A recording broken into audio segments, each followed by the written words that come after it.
Профсоюз образования вчера подписал отраслевое соглашение с Министерством образования и науки и с Комитетом правительства Чеченской Республики по дошкольному образованию. Состоялось вручение электронных билетов цифровизации по созданию единого реестра Общероссийского профсоюза образования. Какие задачи стоят перед летними площадками нашего региона? Детский технопарк «Кванториум» продолжает принимать детей на практических площадках. В рамках Дня защиты детей Риссовет профсоюза провел масштабную акцию «Профсоюз детям» по оказанию материальной помощи педагогам-учителям, имеющим детей с ограниченными физическими возможностями. Героиня постоянной рубрики под названием «Учитель пред именем Твоим» Лариса Тутакова, преподаватель основ журналистики детского технопарка «Кванториум». В Доме профсоюза вчера состоялось подписание отраслевого соглашения между Министерством образования и науки Чеченской Республики и Чеченской республиканской организацией профсоюза работников народного образования и науки Российской Федерации на 2019-2022 годы. Отраслевое соглашение подписали министр Исмаил Байханов и председатель профсоюза Хизир Гирзилиев.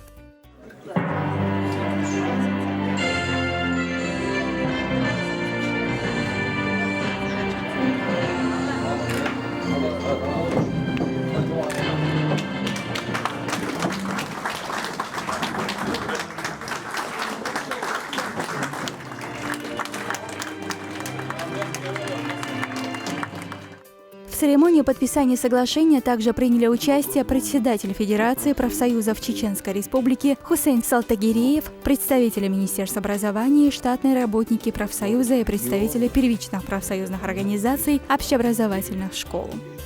Самое главное – это достижение наших родителей, наших детей, и в том числе наших коллег-учителей. У нас вот именно по единому государственному экзамену практически самая лучшая динамика в Российской Федерации в последние годы. И хорошие учителя, у которых большой опыт, большой профессионализм, не очень востребованы, они на расклад.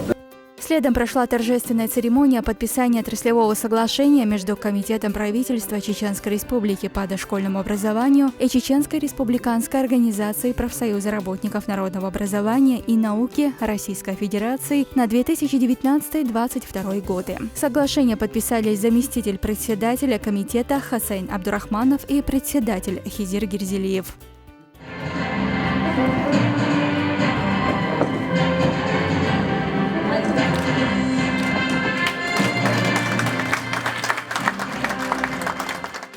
Подписывают соглашение с целью обеспечения стабильной и эффективной работы образовательных учреждений путем улучшения условий труда, быта, отдыха работников, повышения социального статуса педагогов и воспитателей, их заработной платы, создания здоровых и безопасных условий труда. Срок действия предыдущих соглашений завершился, и вплоть до последнего времени шла подготовка и согласование сторонами новых текстов документов, в которых учитывались бы опыт прошлых лет и современные реалии. Мы с вами только что провели церемонию подписания отраслевого соглашения с Министерством образования и науки. Значит, сейчас мы с вами начнем церемонию подписания отраслевого соглашения между Комитетом правительства Чеченской Республики по дошкольному образованию и профсоюзом. У нас очень хорошее такое плодотворное сотрудничество с комитетом. Вы знаете, что буквально за последние 10 лет у нас выросло, прямо как говорят, грибы весной после дождя, так и, наши детские дошкольные учреждения в огромном количестве выросли, численность значительно увеличилась, и активное участие комитета принимает с тем, чтобы создать первичные организации на местах, с тем, чтобы решить те социальные и экономические вопросы, которые в начальный период стоят перед коллективами. Председатель профсоюза поблагодарил Исмаила Байханова и Асламбека Джунаидова за их вклад в развитие отраслевое и тесное взаимодействие в этом направлении с профсоюзом, за выраженную ими готовность к дальнейшему сотрудничеству. Социальное партнерство Министерства образования и науки, Комитета по дошкольному образованию и Профсоюза образования Чеченской Республики осуществляется уже много лет. И все это время все пункты подписываемых отраслевых соглашений ими неукоснительно соблюдаются. В рамках реализации пилотного проекта по переходу профсоюза на систему цифровизации по созданию единого реестра Общероссийского профсоюза образования продолжается вручение членам профсоюза электронных билетов.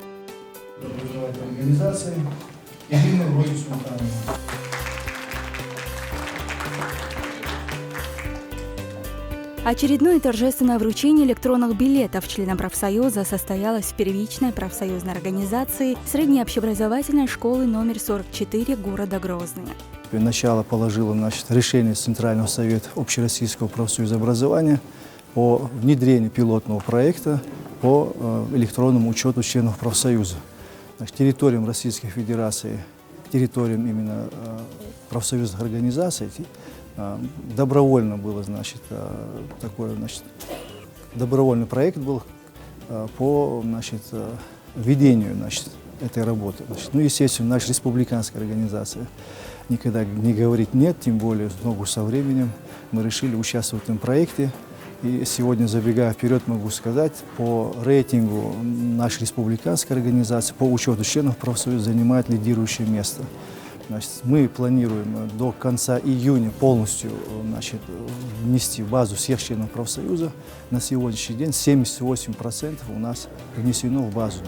Надо напомнить о том, что ожидаемый эффект цифровизации профсоюза состоит из многих пунктов, и некоторые из них – это создание единой электронной базы членов профсоюза, введение в профсоюзе электронного профсоюзного билета в виде электронного профсоюзного билета в форме пластиковой карточки, формирование паспорта профсоюзной организации с более глубоким анализом социального положения членов профсоюзной организации, сокращение отчетности и освобождение председателей первичных организаций профсоюза от дополнительных текущих отчетов за счет использования единых электронных данных, повышение качества работы выбранных профсоюзных органов по всем направлениям уставной деятельности, дополнительная социальная поддержка членов профсоюза за счет использования дисконтной и бонусной программы, совмещенной с электронным профсоюзным билетом.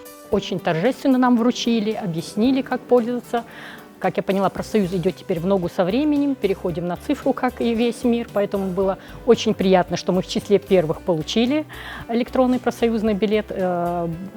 Как нам объяснили, с помощью этих билетов будут дополнительные бонусы, дополнительные подарки. И само то, что мы как бы почувствовали себя уже настоящими членами профсоюза, получив эти билеты, очень торжественно вручили. Вообще было приятно, что нам оказано такое внимание. Автоматизация учета кадров и активов в профсоюзе, формирование картотеки личных дел. Более 2000 мы получили электронных билетов, и сегодняшнее мероприятие было посвящено именно вручению членам профсоюза вот этих электронных билетов. Это электронный билет в виде дисконтной карты, имеет сетевую дополнительную скидку в федеральных торговых центрах и в заправках. То есть это, скажем так, для нашего населения гипермаркет «Лента» и сетевые заправки «Роснефть» и все, что там продается. Вот сегодняшнее мероприятие мы вручили в 44-й школе всем работникам вот эти электронные билеты.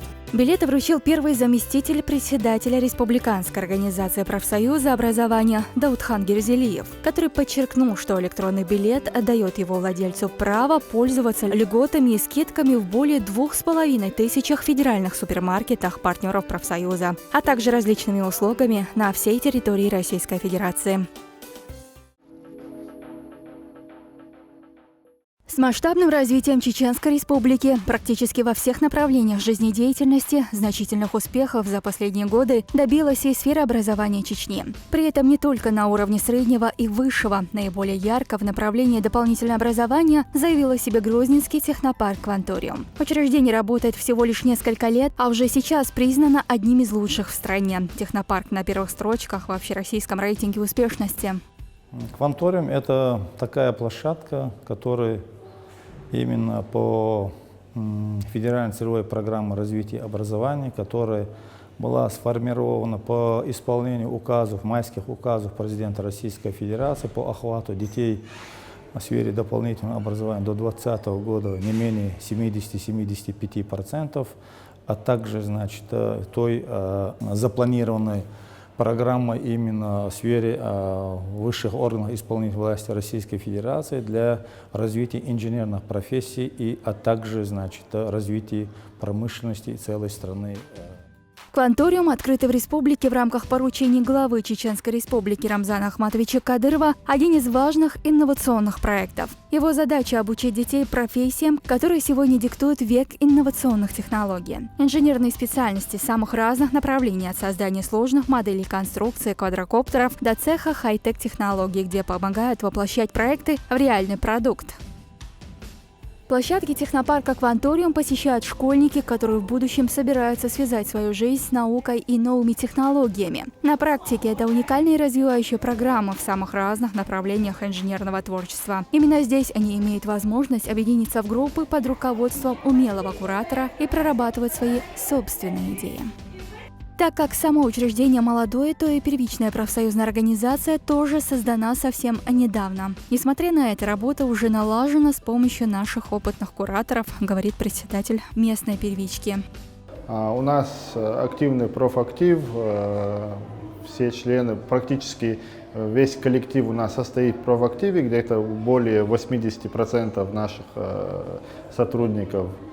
Мы активно взаимодействуем с профсоюзом образования Чеченской Республики, наш куратор Роза Алиева, так, по Ленинскому району, также у меня куратор Зарина, они очень помогают, все документации, потому что я сам недавно работаю, до этого в профсоюзе не работал, и получается, что очень хорошо помогает с документацией, со всеми нормативами, с документами. Большая благодарность за активную работу. Каждый раз помогает всем, что надо, и всегда отвечают. На данный момент таких особых проблем в коллективе не возникает, среди членов профсоюза имеется в виду. Были вопросы с начислением зарплаты, с премиальными и так далее. Эти вопросы активно решаются. Также связываемся с юристом профсоюза, который нам подробно объяснил, что и как надо делается. Все умения и навыки приобретаются только через опыт, поэтому в Грозненском кванториуме большое внимание уделяют практике. Хорошие кейсы побуждают детей доказывать, изобретать, воплощать и действовать. Методики обучения подходим таким образом. Сейчас бывает обычных общем образовании, в других сферах деятельности образования бывает такой подход, то есть у них есть какая-то определенная программа, и они проходят по этой определенной программе какую-то тематику. А у нас это происходит в другой формате. То есть, когда мы рассматриваем какую-то тему, то есть мы эту тему изучаем сначала практически, а потом доводим до ребенка это теоретически. Век информационных технологий требует думающую идейную молодежь, которая сможет успешно справляться с новейшими разработками в области инновационных технологий. Что этому быть, нет никаких сомнений, ведь сегодня Грозненский технопарк признан одним из лучших в России. Не это ли показатель стремительного развития сферы образования? С этой задачей и призван справиться Кванториум – подготовить специалистов, которые в будущем смогут стать во главе инноваций.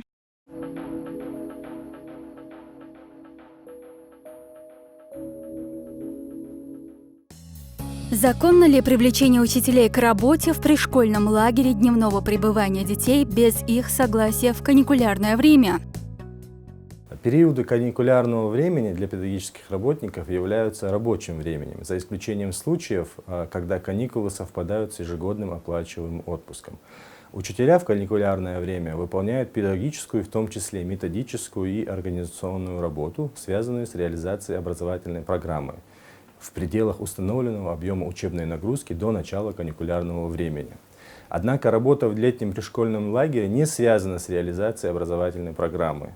Кроме того, штатное расписание пришкольного лагеря предусматривает участие воспитателя, а не учителя. Таким образом, если каникулярное время является для учителя рабочим временем, А обязанности учителя и воспитателя различные, как и режимы работы и ее продолжительность. Обязать учителей школ работать в пришкольном лагере дневного пребывания детей без их письменного согласия и дополнительной оплаты нельзя. Я работаю в сельской школе уборщицей. Во время летних каникул нам приходится штукатурить стены, красить, белить, одним словом проводить ремонт школы своими руками за обычную заработную плату. Имеем ли мы право отказаться? С каждым работником при приеме на работу заключается трудовой договор, в котором расписываются все его должностные обязанности. Если в содержании вашего трудового договора отсутствуют обязанности проводить ремонты, красить, белить и прочего, следовательно, ничего подобного выполнять вы не должны. Если же вас заставляют под угрозой увольнения такую работу выполнять, то необходимо для начала обратиться с данной проблемой в первичную профсоюзную организацию. Далее этот вопрос может быть передан на рассмотрение в соответствующие государственные структуры, такие как трудовая инспекция и прокуратура. Входит ли в расчет отпускных период нахождения работника на больничном? Порядок выплаты отпускных, их начисления и размеры регулируются главой 19 Трудового кодекса Российской Федерации. Расчет отпускных проводится за период, равный 12 календарным месяцам перед началом отпуска.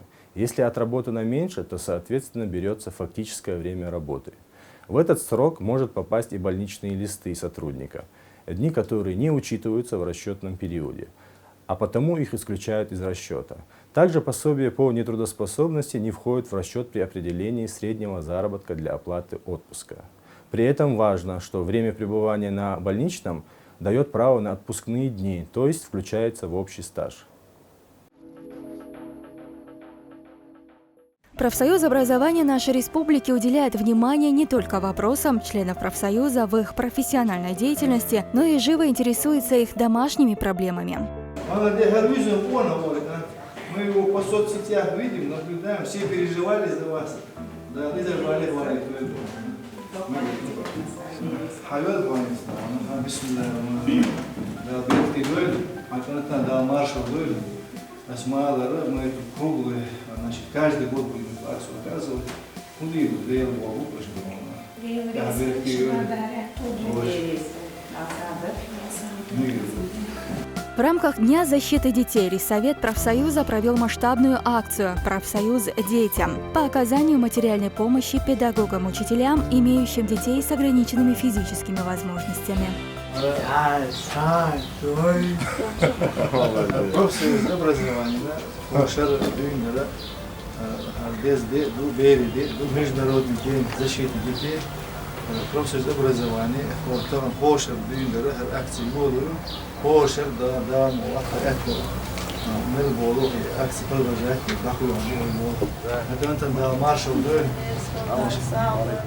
В начале июня работники аппарата Риссовета, уполномоченные, представители в районах побывали в общеобразовательных учреждениях и в семьях учителей, в которых есть особенные дети, и вручили им по 5000 рублей.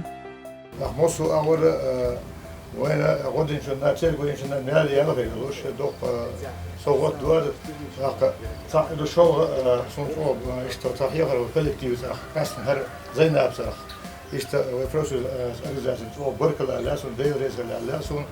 Onda şey musumet da elçah da ors eşrah. Şey işte ors azdın ki kaçın yukarı odeş. Ha yukarı doğru havdolu. Orsun dahultuçdu. Sa aşağı koyuyor. İmet son dukka ayılı. İşte Zeynep poğun odeş metkiş nisiyeli. Ve tağına harkanta jimçah avalin lazine işayi травмированное око, значит, هر دخل وش خلق وش وقعوا социальный хаос, долго صار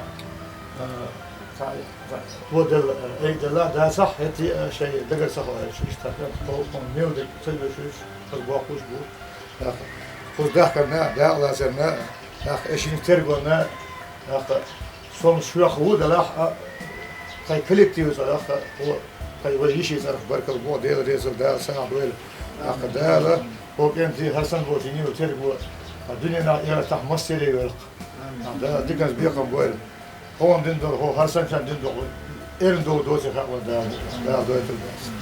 В этот день в общем была оказана помощь 260 детям с ограниченными физическими возможностями. Как отметили в профсоюзе образования, это первая акция, приуроченная ко Дню защиты детей. В будущем планируется ежегодно проводить подобные акции.